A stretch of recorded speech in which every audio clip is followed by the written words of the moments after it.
বর্তমান বাংলাদেশে একটি বড় ট্রেন্ড চালু হয়েছে, সেটি হচ্ছে বিদেশে পড়াশোনা করা। এটা আমাদের জন্য নিঃসন্দেহে খুব ভালো, কারণ আমাদের দেশের মানুষ বিদেশে গিয়ে পড়াশোনা করে জ্ঞান অর্জন করবে, এটা তো আমাদের জন্য অনেক বড় একটা ব্যাপার। কিন্তু এই জার্নিতে সব থেকে বড় যে সমস্যাটা এখন ধরা পড়ছে সেটা হচ্ছে ইংলিশ প্রফিসিয়েন্সি। এই ইংরেজিতে অদক্ষতার কারণে আমরা অনেক সুযোগ সুবিধা থেকেই বঞ্চিত হচ্ছি। বিদেশে পড়াশোনা করতে গেলে স্কলারশিপ একটা জরুরি বিষয়। এই স্কলারশিপ পেতে চাইলে ভালো ইংরেজি জানতে হয়। আমাদের দেশের শিক্ষা ব্যবস্থাটা শুরু থেকেই একটু অন্যরকম। যদিও ক্লাস 1 থেকে একদম মাস্টার্স পর্যন্ত সব ক্লাসেই ইংরেজি শিক্ষার একটা সাবজেক্ট থাকে, তারপরেও কেন জানি আমরা ইংলিশে কমিউনিকেশন করতে পারি না।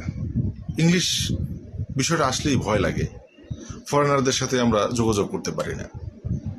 আমরা চাকরি বাকরি থেকে শুরু করে অনেক উচ্চ পদে, বিশেষ করে কর্পোরেট জগতে অনেক পিছিয়ে আছি এই ইংলিশ প্রফিসিয়েন্সির অভাবে।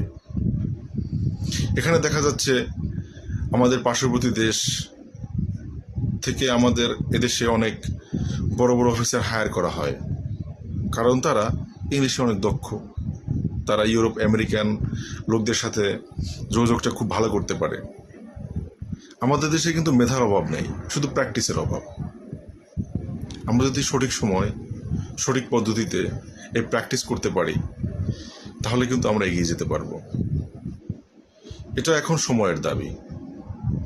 আমাদের যারা ছোট বাচ্চারা আছে, আমাদের আত্মীয় স্বজন, পাড়া প্রতিবেশী অথবা নিজের কথা শুনে এমন লোকজন যারা আছে পড়াশোনা করে, তাদেরকে এই ইংরেজিতে কথা বলার এবং ইংরেজি প্র্যাকটিস করার জন্য আমরা উৎসাহিত করব।